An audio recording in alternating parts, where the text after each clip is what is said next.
Venezuela's descent into economic collapse and political turmoil has created fertile ground for organized crime, deadly gangs, and violent warlords.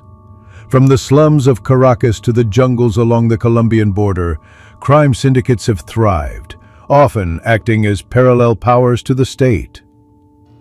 These are 10 real gangster stories from Venezuela, raw, violent, and deeply tied to the nation's ongoing crisis. 1. El Coqui, the warlord of Cota 9. Carlos Revete, known as El Coqui, ruled the Caracas neighborhood of Cota 9 like a king. His gang turned the area into a no-go zone for police. Armed with rifles and grenades, they controlled drugs, extortion, and kidnappings. In 2021, the government launched a military operation to take back the area, leading to days of gun battles.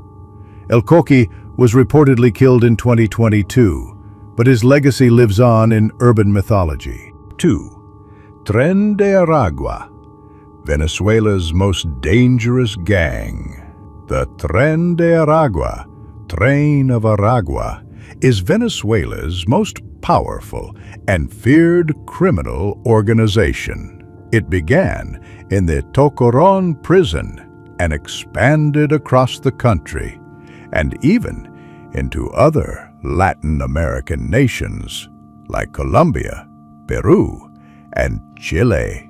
Involved in drug trafficking, human smuggling, prostitution, and illegal mining, the gang is known for brutal tactics and paramilitary-level organization. 3. The Tocoron Prison, a luxury criminal base.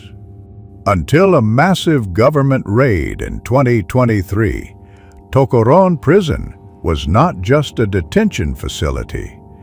It was the operational headquarters of the Tren de Aragua.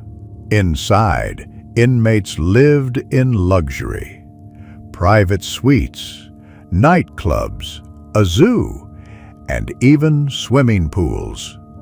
The prison was essentially a fortress controlled by gang leaders, exposing how deeply crime had infiltrated the state. 4. El Picure, the gangster-terrorist hybrid. José Antonio Tovar Colina, alias El Picure, led one of the most violent gangs in central Venezuela. His group combined drug trafficking with guerrilla-style warfare, operating in Guárico and Aragua states.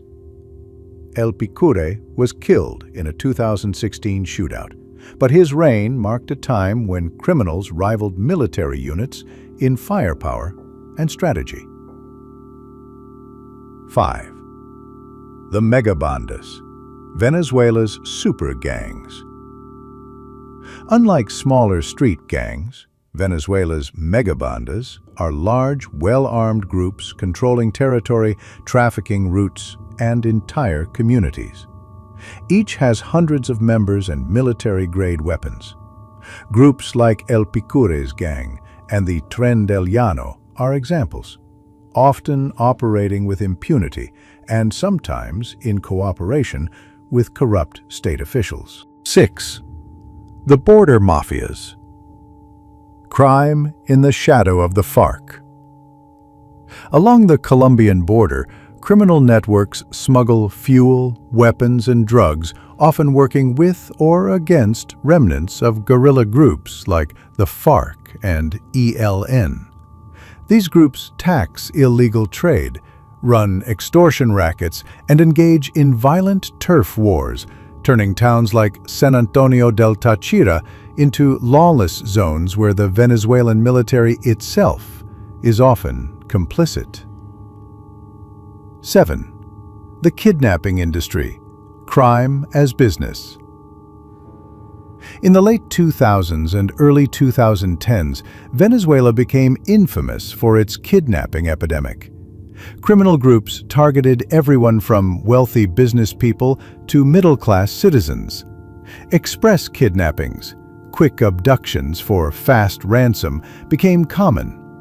Many victims were released after payment, but others were tortured or killed if families couldn't afford the ransom. 8.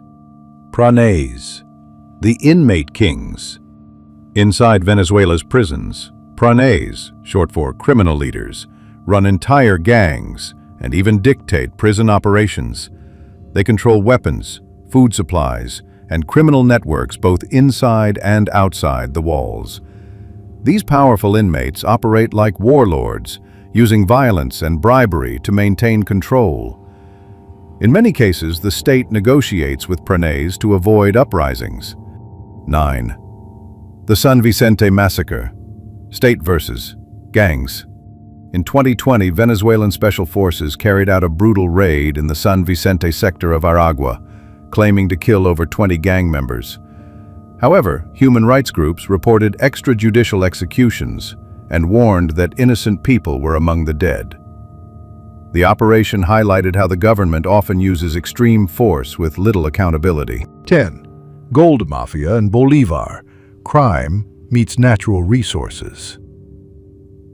Venezuela's illegal gold mining operations in Bolivar state are controlled by armed gangs and corrupt military units. These groups exploit indigenous communities, pollute rivers with mercury, and use slave labor. Some are affiliated with Colombian rebel groups, and the gold is smuggled out through criminal channels, funding everything from weapons to luxury lifestyles. Venezuela's gangster world is not just about drug deals and turf wars. It's a parallel society born from chaos, poverty, and state collapse. These 10 real stories show how crime has filled the power vacuum, often with deadly consequences. As the crisis continues, gangs grow stronger, and the lines between politics, crime, and survival continue to blur. Subscribe for more real crime stories from across the world.